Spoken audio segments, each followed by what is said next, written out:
So for a greener economy, that is economy, it can be of world economy, it can be a state economy. So we have certain components related to this green economy. First is renewable energy, because everything is about energy. You need energy for everything. Even for your body, if you want to live, you need energy. So now you can use the renewable energy. Renewable energy will always remain there, like wind, water, sun, earth, the biomass. All these, the picture which you are witnessing is all about using the renewable energy. Like wind has energy, water has energy, sun is the almighty. And you know about this sun's energy. Earth, earth has energy inside, like the geothermal energy. Biomass can be used, that is waste can be used to make energy. So these are available in abundance, large quantity, and they are not causing pollution also. And India, along with, there are so many countries uh, for the production of renewable energy like solar, wind, and biomass. We are on the top 10. Now you have to tell me there is a country that uses this windmill. Whole of the most of the energy is coming from windmill. Now you need to tell me that. Green building. It's not about painting your building into green. Green building, these are the buildings, when they are made, they cause minimum damage or any kind of detrimental effect to the environment while it is constructing, and once it is being constructed, while it is operating also. That is, the energy, water, and the resources used here are used judiciously, wisely, in an eco-friendly manner, and also the waste being produced is as minimal as possible. It cannot be zero, it can never be zero, but it has to be minimum. That is why we call it as green building.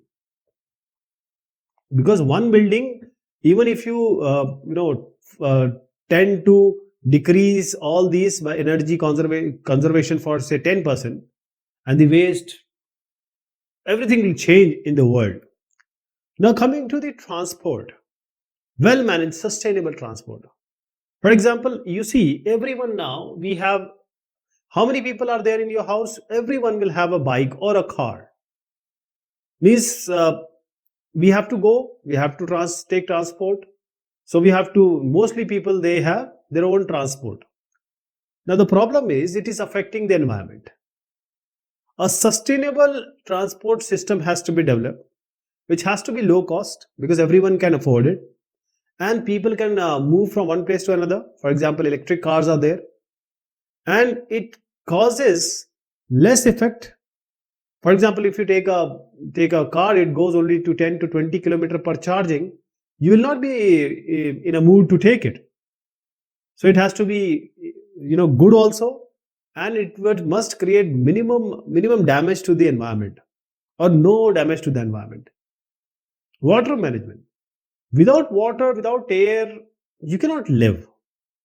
So water management is important because avoiding or stopping water pollution. We don't want wastewater. This is not only bad for us, but for different flora and fauna also. Every drop is important. Okay, rather, we should recycle it, or if some water you have already used, you can use it for different purpose, like watering the plants, like washing your car, which already you have used. Next thing is waste management. Normally what we do, we put everything in one packet or say a black polythene, and we just throw it outside, let people take it, well, let the waste management people take it.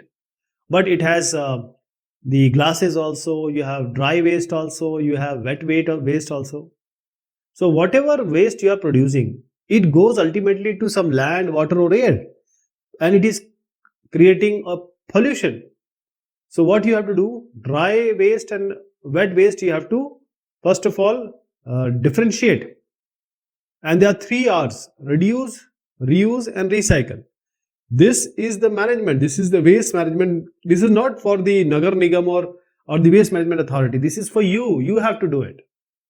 Coming to land management. Land management. Land we use for various purpose. For living, for working, for agriculture, for making homes, for roads, for forest, factories, everything. So the land is limited. The earth, say, circumference and periphery, it's all limited. So use it very, very judiciously. It shows that every people get their requirement, or their requirements are met. And also, the environment should not be damaged. One person living in 100 acres, and in one acre 100 people are living. This should not be there. So what we are trying to say here is that green economy is all about using less resources to cause less pollution, and for everyone's growth, everyone,